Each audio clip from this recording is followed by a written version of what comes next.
Hey, what's up, ScaleRider listeners? This is your host, 65 Oaks, and welcome back to another episode of ScaleRiders Podcast.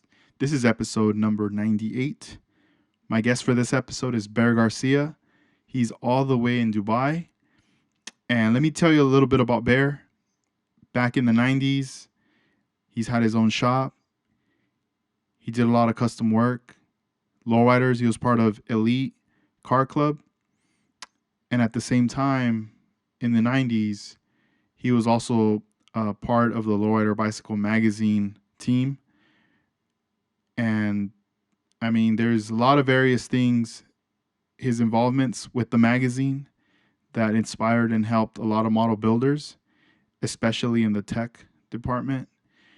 And he also was a huge inspiration for a lot of model builders who are into the hoppers, bed dancers, a lot of the, builders that are doing things now will refer to Bear Garcia.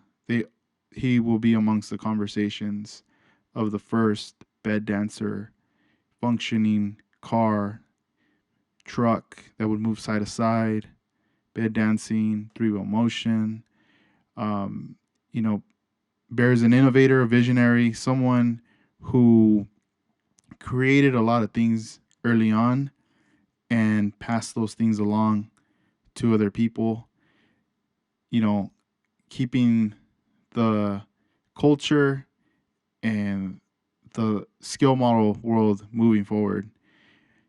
And, he's currently in Dubai, and the way he got there, I'll tell you a little bit about it. From what I know is he's been doing a lot of custom work throughout his life, and he's had really amazing opportunities based on his work. He's been on TV shows such as Pimp My Ride that was on MTV. And based on his work from there, when West Coast Customs went international, he got that opportunity to go out to Dubai and do his thing.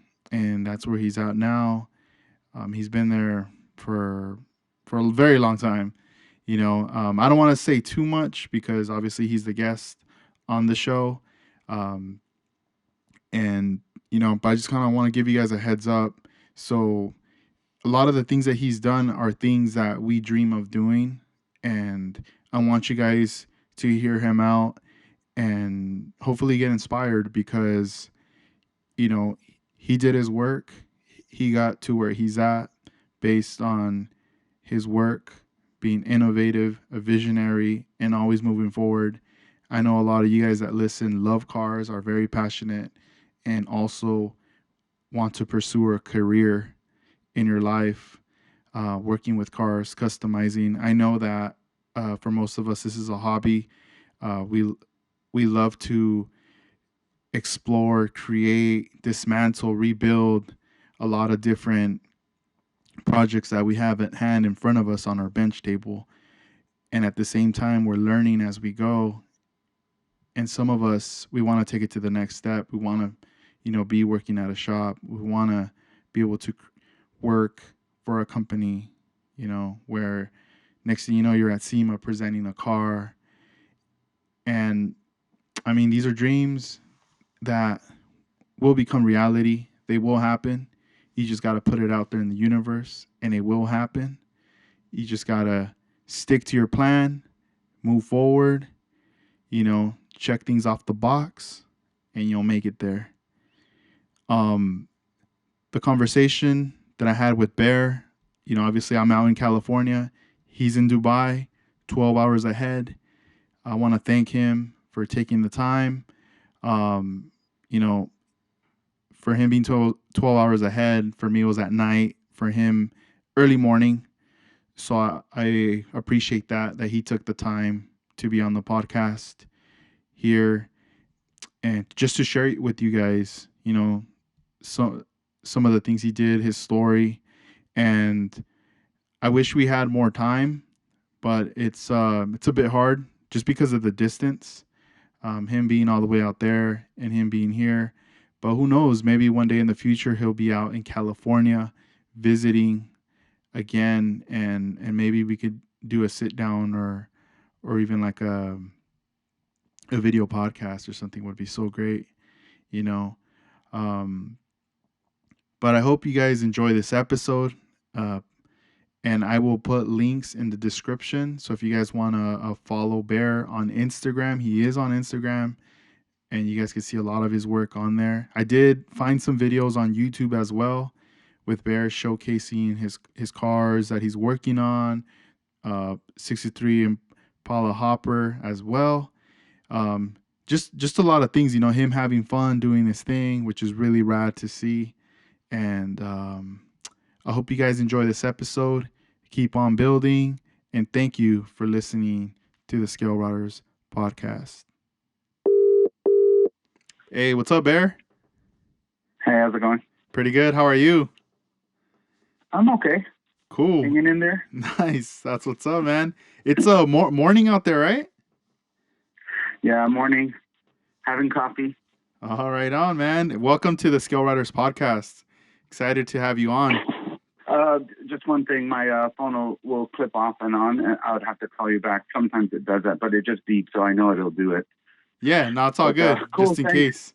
Yeah, dude, that's what's up, man. It's crazy. You how long have you been out there now for in Dubai? I've been living out here a little over 11 years. Wow, time flies, man. So is it kind of like a trip that back in the day you're building model cars to where you're at now? Yeah, I mean, I look back and I really I love toys. I go to the toy store by myself, and people are just like, "What is that guy doing here?" But yeah, I always look back every day, every week, just like the crazy thing that I've done and how I got here to what I started from. Yeah. Back when you were collecting like the cars, were you starting off with like Hot Wheels, things like that? Yeah, and well, I had a workshop back in the States also, and my office, I didn't have wallpaper, I had Hot Wheels, and I had 125th scale, and I had bicycles and all kinds of toy stuff. So yeah, I was always into it. That's cool. Regular cars and toy stuff. Yeah, how did you get introduced to the model car scene? Well, I think it was super early '90s. I just was actually introduced into the lowrider scene. I moved from Orange County to San Bernardino County, and of course, there's a lot of lowrider stuff going on in San Bernardino. And Orange County was more like mini trucks and all that stuff. So I didn't grow up in the lowrider style. And then when I moved to San Bernardino, I was just like, oh, this is super cool. I really like it. I'm going to switch my style. And I had a shop, and I already was doing sounds and suspension stuff work a little bit.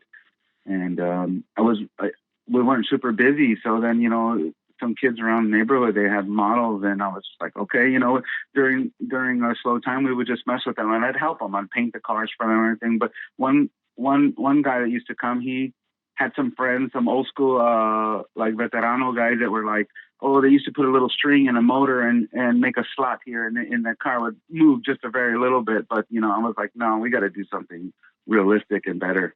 Yeah, that's cool.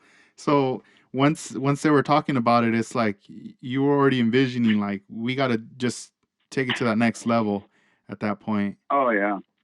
Yeah, I mean, that's my job now.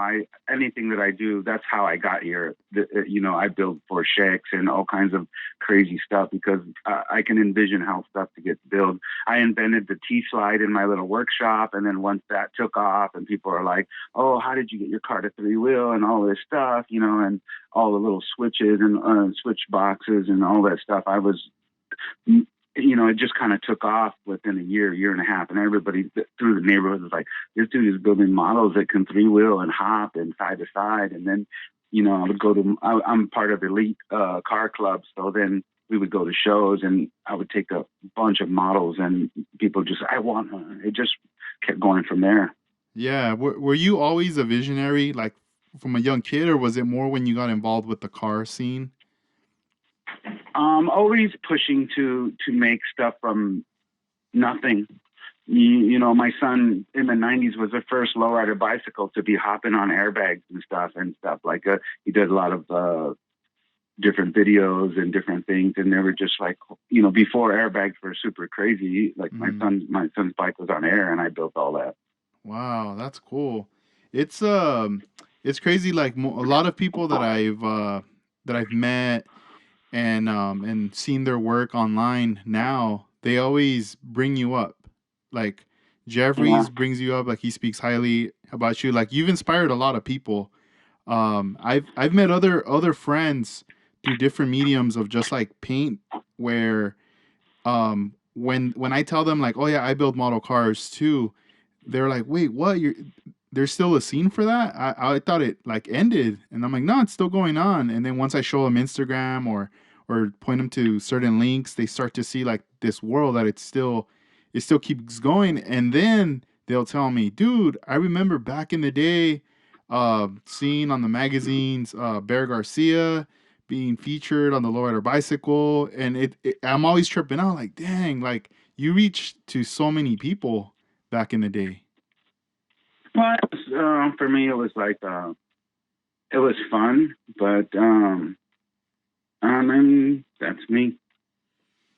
Yeah, and on the second issue of Lowrider Bicycle magazine, one of your trucks is featured in there, and on this one on the spread, it shows the bed dancing. It goes side to side, the three wheel motion. Um, how was the work process like as far as time when you were developing this truck? That thing took me probably about, I would say, I want to remember about 6 months of just trial and error and just throwing it aside because it was, I already got the hydraulic stuff down pretty good. I already did so many cars and built so many models for different people. And by that time, like, okay, the shop can run itself. And it was, the models were bringing kids and customers to the workshop. So, um, this, of course, bed dancing was big in the '90s. So I was just like, we have to make something like this. So that truck was like, I got to do it. I got to do it. And I think I did three different ones, and that was the one who just ended up working. Yeah, at that time when Lowrider Bicycle magazine was around, like when they were starting to come out, was it like pretty like an exciting thing at the time when that was coming out?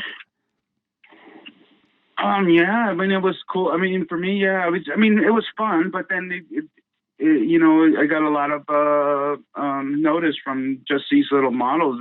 When I would go to the lowrider shows, I mean, I had a car, but there would be crowds of people around my table full of models that were hitting switches and headlights and like the truck. It was front, back, side to side, three wheel, scissor lift, spinning bed, tilt back bed, all, little models. So it was just like, how did you make that? And I go, I don't know. Even me, I don't know how I made it. Yeah, that's crazy, right? It's Gold plated and faded patterns and everything. Like I just did it all. yeah, it's crazy. It's I've always heard of people creating things, and when they're done with it and later they think back and they go, dude, I don't even know how I did that. It's almost like Yeah. this like creative like conscience or Holy Ghost goes, it just goes in you and you create this thing and it's done. And you're just like, what the heck? And everyone's just tripping out. Yeah, it's for me. It's always been like a mechanical puzzle for me. Okay, this does not exist. Let me figure out how to make it. Yeah, that's dope. Um, And I made a living off of that. I've worked on expendable cars and Batmobile for the Dark Knight and all kinds of crazy TV cars and stuff that make fire shoot out of the car and stuff like that. yeah, when you work on like those projects there, like doing all those cars, do you kind of approach it the same as like a model car? Yeah, kind of. Yeah, I mean, they did it. It's just in a bigger scale, one to one scale. Yeah, It's all about, I mean, you build models. It's about envisioning, like you're already picturing what the final product's going to be. How do I get from beginning point to end point? That's where your mind comes to work and makes it happen. yeah. That's right. It And doesn't matter what size it is. there's another thing that a lot of people talk about, and they talk about this VHS tape, a how to Oh, that you oh my made. God, yeah, Revline, yeah. Yes. So Uh, I t- want one. yeah, tell me a little bit about that video. Like, how did that come around? How did that project happen? Well, that guy was I don't remember his name, but he did some of the video stuff like when the Super Show came, they would, he would do some of the cool clips. He would videotape your car and he would sell it to you. And then he did other stuff, production stuff for Hollywood things. So I don't know. He just came to one of the shows and I was there, and he just seen a big group of people and just said like, what's going on here? And then he was just like, this is super cool. And then he just like hit me up.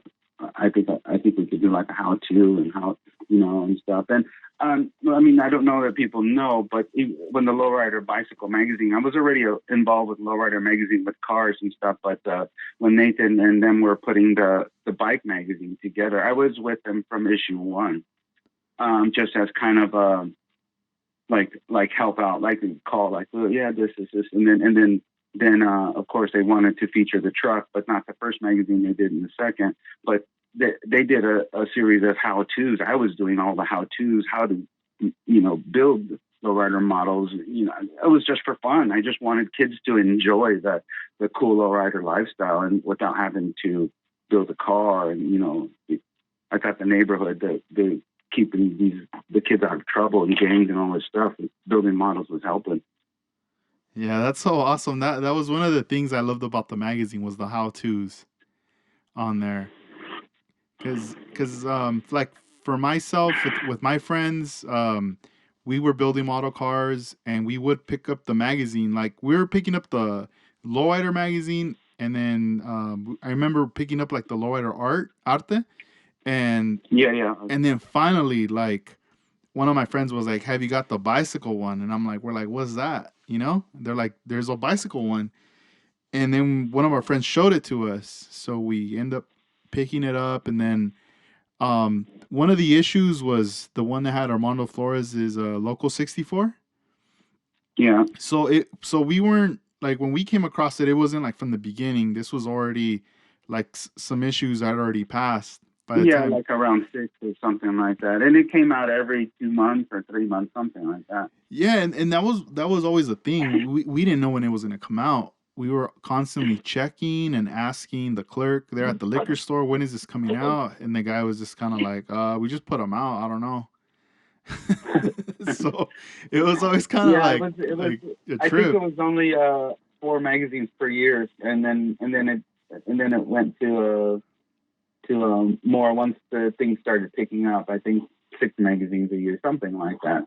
Yeah, and I still remember though on some of the how tos, there would be one we looked at, and then it was like a part one, and Yes, then yeah. and then we had to wait for the part two, and then sometimes we didn't get the part two because we didn't know when it was coming Yeah. out. You had to park your model in the garage. You're like, man, I can't work on it. Yeah, we're like, wait a minute, what's going on? Yeah, that was always crazy. But that's It's like pretty. your mom's making fresh tortillas and you're standing in the back like, I need it. Just waiting. Yeah, it's I like that you did that video though, like the whole like the VHS, because I mean that was the format that people can view, especially like a how to. And one of the issues that Lowrider Bicycle Magazine had put out, there's a scale model builder, and he has a truck. I don't know if you remember this. It's called a Terrorizer, and this gentleman's name is John Rojas. He's from Okay. Colorado, and in the article, he does refer to he buys. He said he bought and he studied that VHS video that you put out. Um, Okay. and I mean in the spread in the pictures, has the truck, the bed dancer, everything, and it looks pretty Yeah. similar to your truck. And Okay. I mean, just right there, that I thought that was so dope that he credited you right there, and that he did. he studied it and he managed to pull it off. That's cool. Yeah, so that's That video was shot in my bedroom. no way. So Yeah, the yeah. dude Because was like, "Hey, I'll come through and we'll just do it." Like, did it take long to shoot, or was it like a quick kind of thing?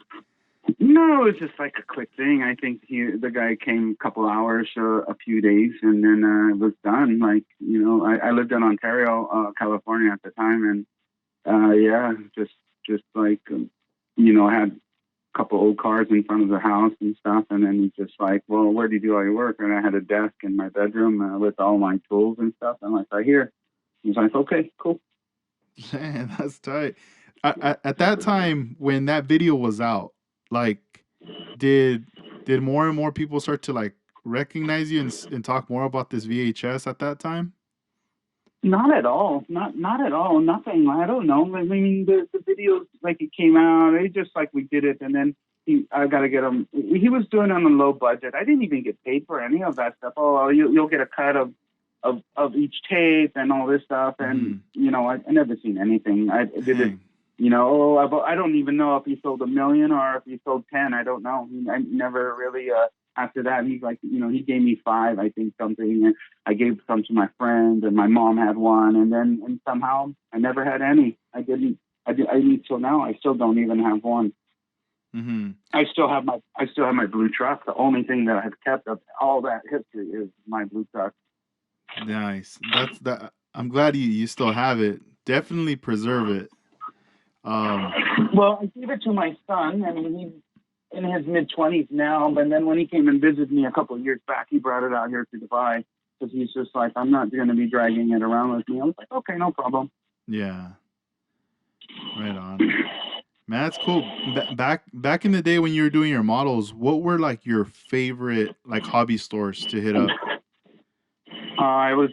I mean, I would.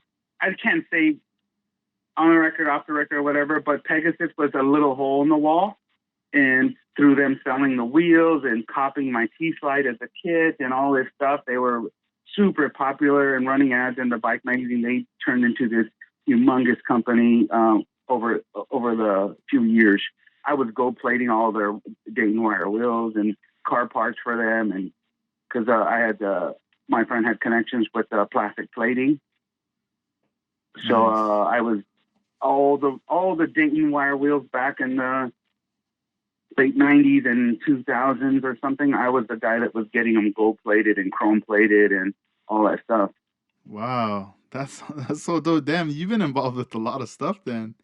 That's Yeah, but it's cool. always like it's not about me. It was just about doing things. It Yeah, wasn't yeah. like Contributing. even yeah, yeah, yeah. That's cool. So and some of the big model builders now they're super awesome, which are super cool. And I take a peek here and there. They worked in the store as the counter clerks, and they would help me, and they'd be like, "Oh, Bear, man, what's up? Like, hey, how's it going? What do you need? I don't know, just let's load up. Let's take a bunch of models and this and this and this." I would just go buy like so much stuff. My house turned up into a model factory for a little while. Yeah. Wow. And at that time, I mean, what I always trip out is like it's easy for us to go back and look at these images in the magazines or go online or get the information from you guys, right? Yeah, Like, oh, I'm stuck here, or how do I do this? And it's just so easy now to get information.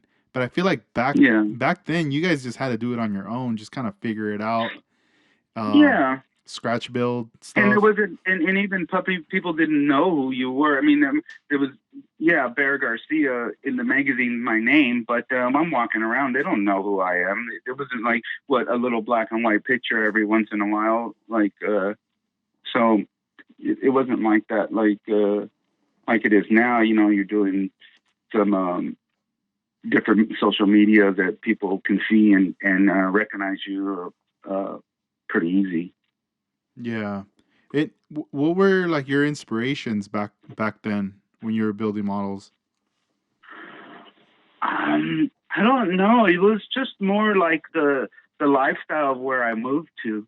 I mean, it wasn't a big jump from Orange County to San Bernardino County. I moved to Ontario, but the lowrider culture, I really embraced it right away. I didn't have, I mean, of course, I've seen them in Orange County, lowriders and hydraulics and all this stuff, but it was just like, okay, that's cool. But then when I moved and lived in the middle of it, I was just like, I really love the culture and the style and all this stuff and the colors of the cars. And, I didn't have a big budget to build a car. I had a few nice cars, but not like lowrider, coolness. And I've always loved toys. I mean, some of the models and stuff that I've built, I've sold to Mattel, I've sold to Revell, I've helped design things for them. Some of their lowrider kits, that before it was just you can only buy the 64. Then it went to you can buy the lowrider one. I help work on some of those things for corporation companies.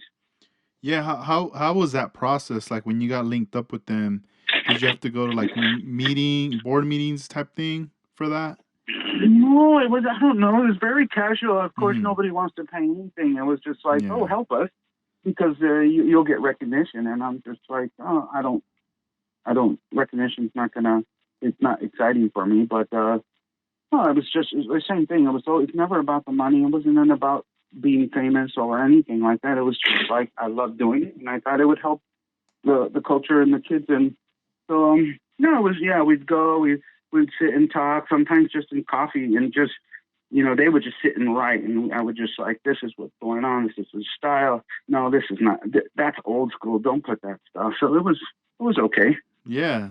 Man, that's neat. That's tight. Yeah, I was talking to David Anthony Garcia not too long ago, and I had mentioned to him that I was gonna do a podcast episode with you, and he was like, "Dude, tell him I say what's up." Yeah, man. It's been a long time. He was a little youngster working at Pegasus when. That's like, yeah, because I like I talk to him pretty frequent. We'll like message each other and Yeah, stuff, and I'm always yeah. like just looking through the mags too and seeing his work. I saw him not too long ago at an event, so it was nice. He was telling me he's like excited again, like doing models and working on different projects. Do you ever get that feeling like once in a while that you're like, man, I wish I could just like bust out a model, maybe work on something during like free downtime? Yeah. I mean, I still love toys, and I have a younger son. He's 9, but he's a builder, but more mechanical. The crappy part is that they don't really sell models out here. Yeah. So any models that I have, I do have a collection. My phone's going to cut again. I have a collection of cars, but I give them away to people when they come to my shop. This is how I Hmm. learned. Here, take this. I've never seen it before. Like younger kids who's interested in cars, I go, this is how you build from this to this, and the parents are like, why would you give it? Because it's cool. Better than sticking to an iPad. Yeah, that's true. Man, that's bad. I like and I appreciate that you've always like you have this love of like giving stuff away. So back at that time when you were building model cars, how did you go about finding or creating material and parts for your cars that weren't available back in the day? But now, I mean, now you could find them anywhere. But back in the day, that's a lot of that stuff wasn't available. So how did you do it back then? Finding the parts was a little bit challenging. Then I was in partners with the stereo shop also, so the old radios, car stereos were taken apart with the cassette players. Nobody used those anymore. Everybody wanted CDs. So I would take them apart and see what motors I could find inside there. The little mechanisms that pull the cassettes in and out. I would, the little gearing and all that stuff. I was just like, I would just take it apart, and I thought if I use it, I'd put it aside and save it. But when I was also doing running around for the shop and other things, I would make it a point and oh, there's an electronics store over here. Let me pass by Radio Shack. I was always in Radio Shack trying to find, what they had. But one gold mine, I just don't know. I don't even remember. I think it was called All Electronics in LA. I was going to LA and I looked it up and I was like, oh, it's like a surplus electronics store. I went there. Man, it was a building full of different kinds of electronics. I was like, I didn't want to leave. I had to go, and I was just like, how much money do I have? A couple $100. In one corner, I found a stack. There was styrene, egg flaps, and each flap had 50 of the little motors. There was just, I don't know what they were for, and the guy's like, yeah, they're all little mini motors, and I tested one, I checked it, and I was just like, oh my god, it must have been about 3,000 or more motors. How much do you want for all of them? And he's just like, I don't remember what he told me how much. It was just like, I think a quarter for each or something like that. I didn't have enough money. I bought as many flaps that I could buy with the money I had in my pocket. And then I came back like a week later and bought out the rest. And I'm in the corner of my room was just a stack of little mini motors, and I was selling them, to kids. Like, here's four motors, four pump setup for your models. I don't know, give me $2, something like that, something stupid. When you would go to Pegasus and you would buy these models, people were spending like ridiculous money, $15, $20 to put in their models. I was just doing it just for the fun of it, not to make millions out of it. But yeah, it was fun. So I was always on the hunt for breaking stuff apart, broken toys. Go to flea markets and find some toys. I was like, oh, it has some motors in it. Let's take that thing apart. When you started getting your electronics and your materials, did you add any sound to any of your model cars at that time? Um, yeah, I put some sound systems in a couple of models. The blue truck that everybody knows me for did have a sound system. It had a rag top on the roof of it, which was used as a, well, the rag top was made out of speaker mesh, speaker grill material. So it was really small and fine, and it looked like a real material, like a real rag top, but underneath it was actually a speaker that would play. And there you have it, guys. Thank you for listening to episode number 98 with my guest, Bear Garcia. Make sure you guys check him out on Instagram at Garcia Bear. I will put a link in the description. It was such an honor talking to him. Definitely we'll have him back on again in the future. And hopefully we figure out something so we can have longer episode. But it's all good. I mean, there's still a lot more stuff to cover.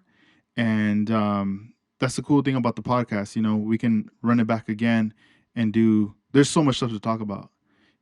So many stories, lots of experiences, and a true legend right there. Such an honor. And thank you, Bear, for taking the time doing this. And I hope we record again in the future. I hope you guys enjoyed this episode. Keep building. Peace out, guys.